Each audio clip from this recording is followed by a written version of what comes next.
Hello, my name is Margo Styan. My name is actually Margo Styan, and I'm from Saskatchewan originally. I come from a Cree background, but I wasn't involved with the Cree people as such.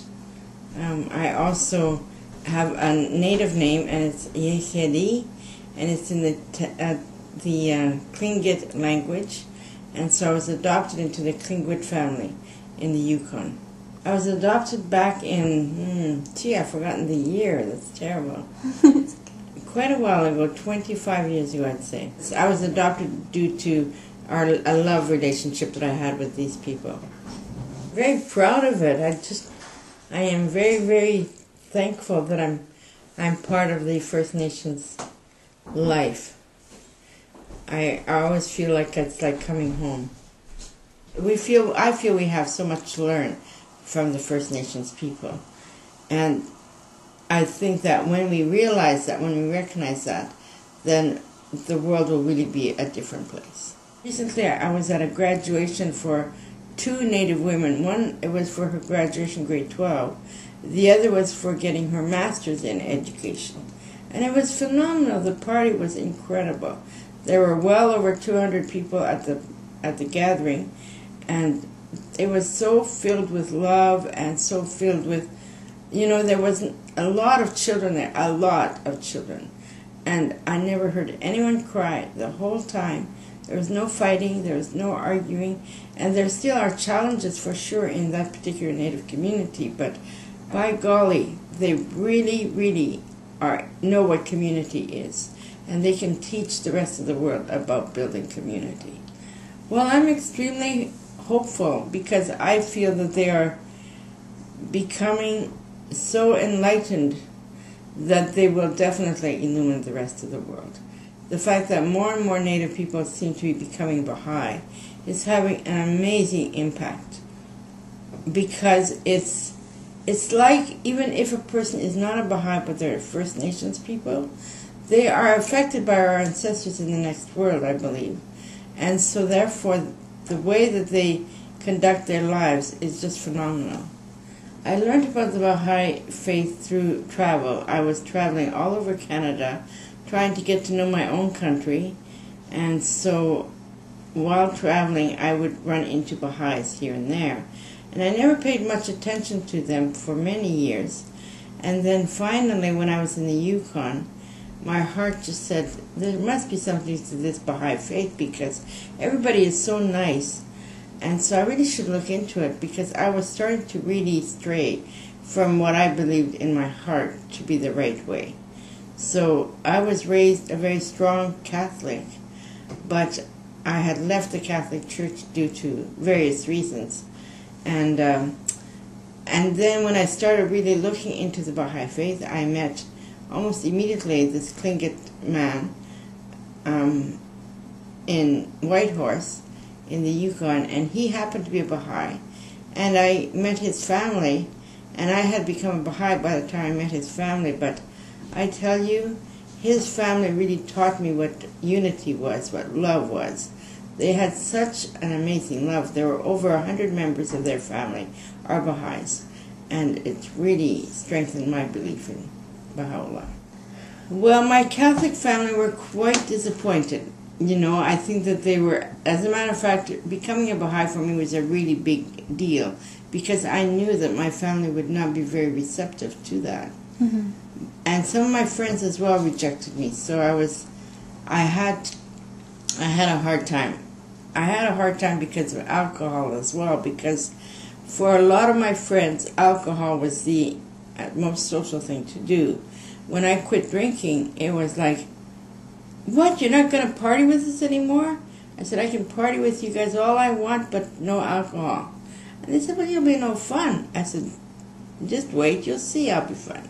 So, so there was definitely bumps along the way. They were afraid as well. Some people were afraid that I would be starting to get preachy and holier than thou. But, that didn't happen, luckily. And so now my family is a bit more willing to accept that I'm a Baha'i, and they don't give me a hard time anymore. but they're also not at all interested in finding out about the Baha'i faith. One of the teachings, of course, in the Baha'i faith is that you must pray in the morning and at nighttime. And, you know, all the native people that I've met, recently especially, that is just second nature to them. I mean, they don't even need to be part of learning about that because they, too, can teach us. I know there was one native fellow who said to us, praying in the morning and at night, I pray all day long, he said. And it was like, isn't that incredible? So it's just so much part of his life that I felt I could learn more by just taking that on. So that no matter what is happening, prayer is part of it, you know. At the gathering, prayer was part of it. At the before a meal, prayer is part. You know, it's just no matter what they do. And unity is as well a really big thing amongst the native people, as is with the Baha'i faith. And like this native fellow said, you can't even have bad thoughts if you go on the canoe. Because if you go on the canoe and you have bad thoughts about someone else that's on there, you're going to have a very rough journey. And, of course, as a Baha'i, unity is the most important thing. And so that, too, really comes to play. But it's the way the First Nations people view it is so much more practical. And it's just more practical, and it's also something that really makes you recognize that you have to look at it in every situation of your life. We left the Yukon because we had a 14-year-old son. We adopted 6 native children when we were up there, and our youngest boy, when he was 14 years old, was crying one day at the kitchen table, and I said, "What is the matter, son?" And he said, "I just can't continue living in the Yukon," he said, "because all my friends are starting to do drugs and alcohol, and I don't want to go that direction." And so I was very proud of him, and I said, you know, I just was thinking about that on my way home, and I thought, I'm going to come home and tell my husband that we're leaving the Yukon with Bradley, because he needs to have a change of scenery. And so we did. We left the Yukon and we went to Kelowna in BC, and it changed his life 100%. He had friends. He fell in love at 15 and was married at 21 with the same lady that he fell in love with. And so now they have this beautiful, beautiful boy, which is great. So it's very exciting. So we did that for our son. His son is just a little over a year old. My son is Casca Nation. Okay. So he's full-blooded Casca. I have an inner sense, right? Yeah.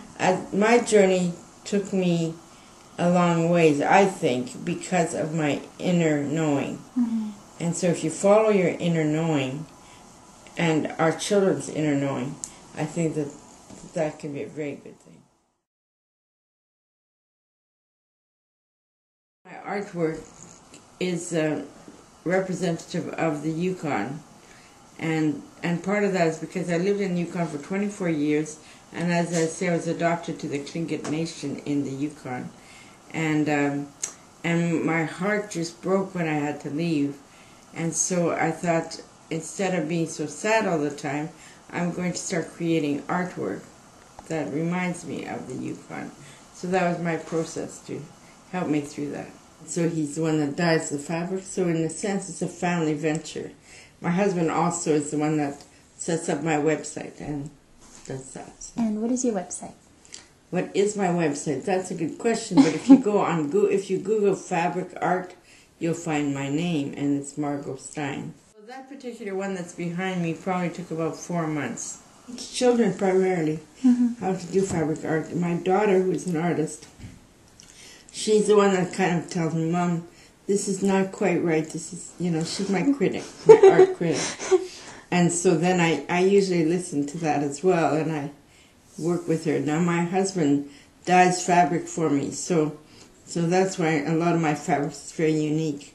I am writing stories for children right now, and these stories are on the central figures of the faith. I've written and published a book on Abdu'l-Baha.